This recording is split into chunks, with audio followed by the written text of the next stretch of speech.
Echoing through all of rock and roll is the simple demand for peace of mind and a good time. While the demand is easy to make, nothing is more complex than to try to make it real and live it out. It all sounds plain and obvious, but that one young man like Elvis could break through a world as hard as Hank Williams's and invent a new one to replace it seems obvious only because we have inherited Elvis's world and live in it. Satisfaction is not all there is to it, but it is where it all begins.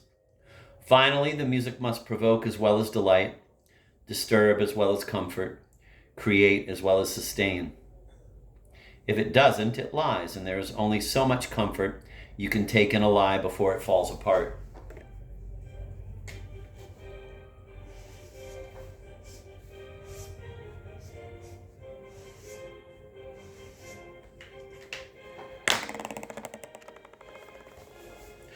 The central facts of life in Elvis's South pulled as strongly against the impulses of hedonism and romance as the facts of our own lives do against the fast pleasures of rock and roll. When the poor white was thrown back on himself as he was in the daytime, when he worked his plot or looked for a job in the city, or at night when he brooded and Hank Williams's whippoorwill told the truth all too plainly, those facts stood out clearly. Powerlessness and vulnerability on all fronts. The humiliation of a class system that gave him his identity and then trivialized it. A community that for all its tradition and warmth was in some indefinable way not enough. Economic chaos, the violence of the weather, bad food, maybe not enough of that. Diseases that attach themselves to the body like new organs. They all mastered him. And that vulnerability produced, along with that urge to cut loose, along with that lively Southern romance, uncertainty, fatalism, resentment, acceptance, and nostalgia. Limits that cut deep as the oldest cotton patch in Dixie. Vernon Presley was a failed Mississippi sharecropper who moved his family out of the country with the idea of making a go in the city. It's not so far from Tupelo to Memphis, but in some ways, the journey must have been a long one. Scores of country songs about boys and girls who lost their souls to the big town attest to that. Listen to Dolly Parton's Downtown Hooker, yearning for her Blue Ridge Mountain Boy. Listen to the loss of an America you may never have known. They don't make country music better than that anymore. But it's unsatisfying, finally, too classical. This country myth is just one more echo of Jefferson pronouncing that in America, virtue must be found in the land. I like myths, but this one is too facile, either for the people who still live on the land or for those of us who are merely looking for a way out of our own world, for an Annie Green Springs utopia. The myth is unsatisfying because the truth is richer than the myth. Quote, King Harvest is surely come, end of quote, the band's song of blasted country hopes, gives us the South in all of its earthly delight and then snuffs it out. All at once, the song catches the grace and the limbo of the life that must be left behind. The tune evokes a man's intimacy with the land and the refusal of the land to respond in kind. The music makes real, for the coolest city listener, a sense of place that is not quite a sense of being at home. The land is too full of violence for that.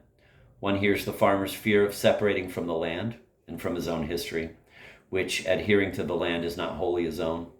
One hears the cold economic necessities that have forced him out. The melody, too beautiful and out of reach for any words I have, spins the chorus into the pastoral with a feel for the nature that is really hedonistic.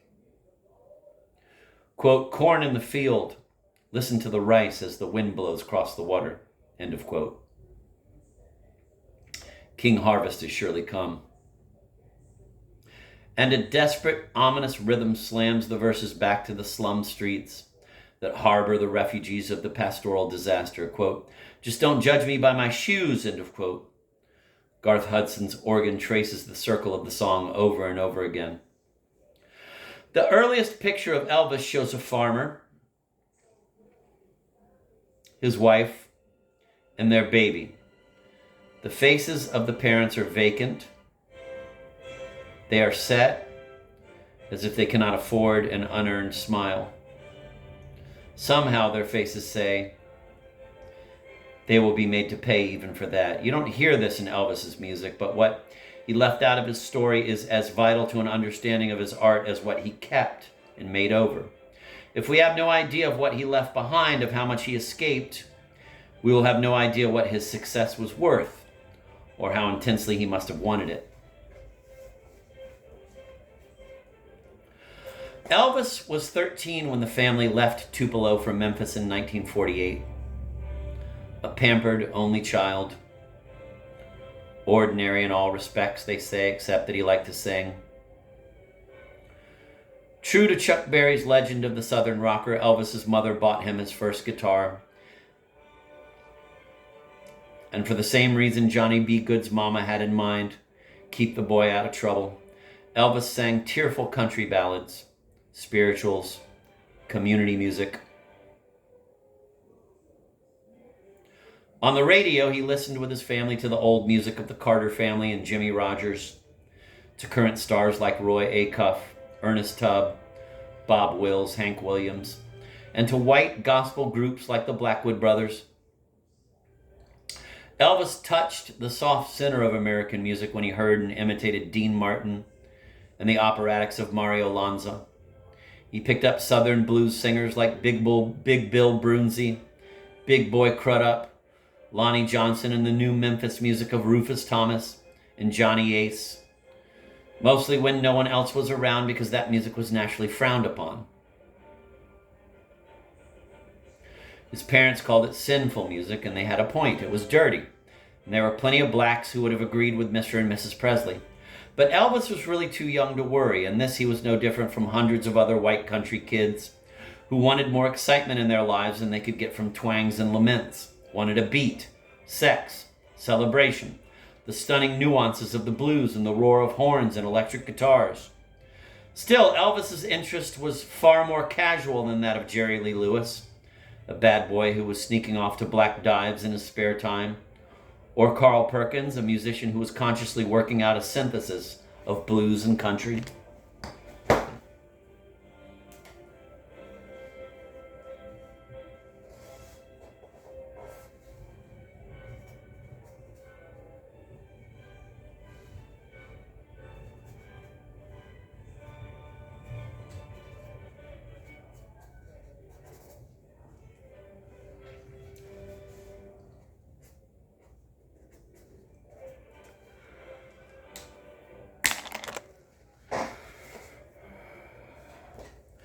The Presleys stumbled onto welfare and to public housing.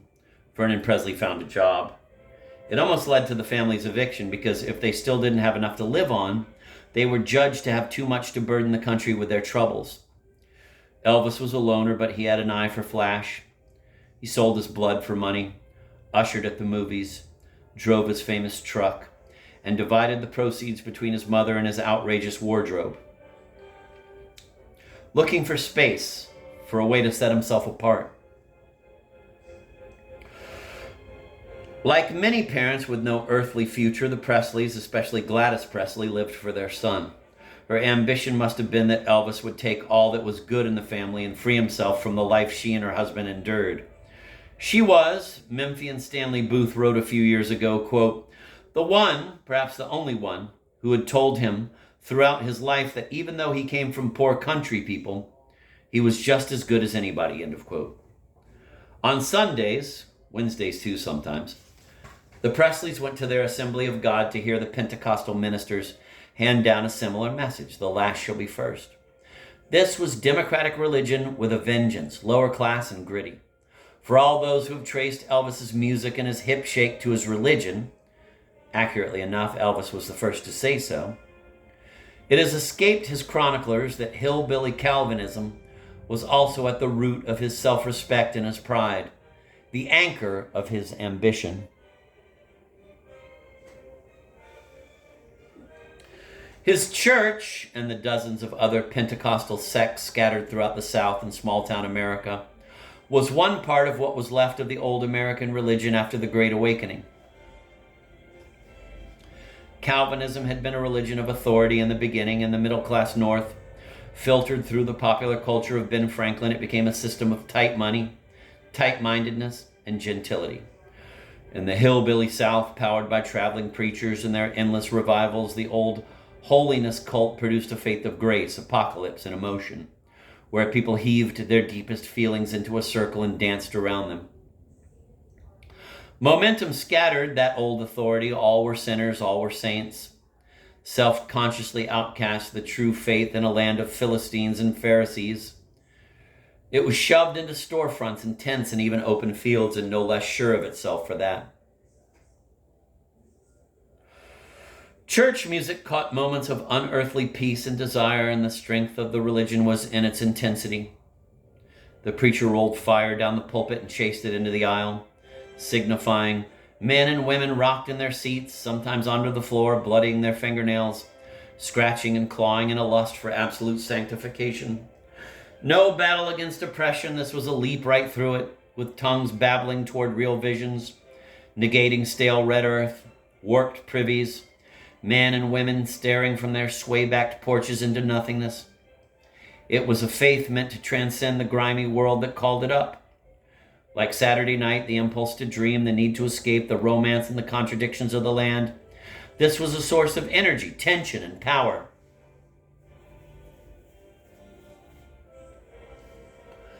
Elvis inherited these tensions, but more than that, gave them his own shape.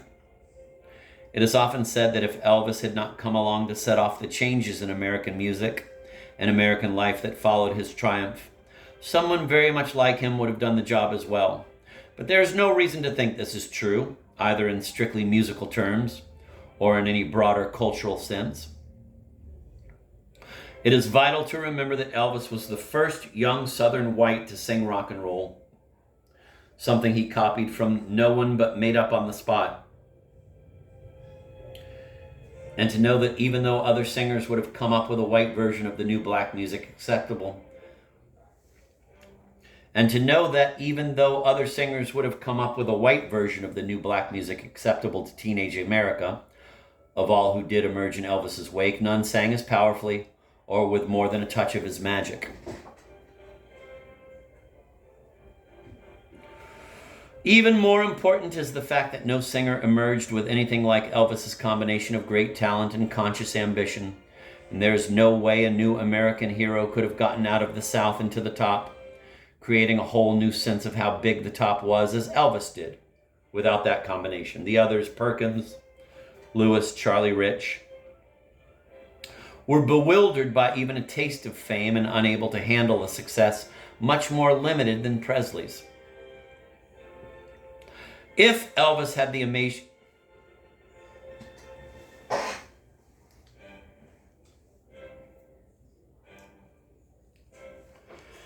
If Elvis had the imagination to come up with the dreams that kept him going, he had the music to bring them to life and make them real to huge numbers of other people.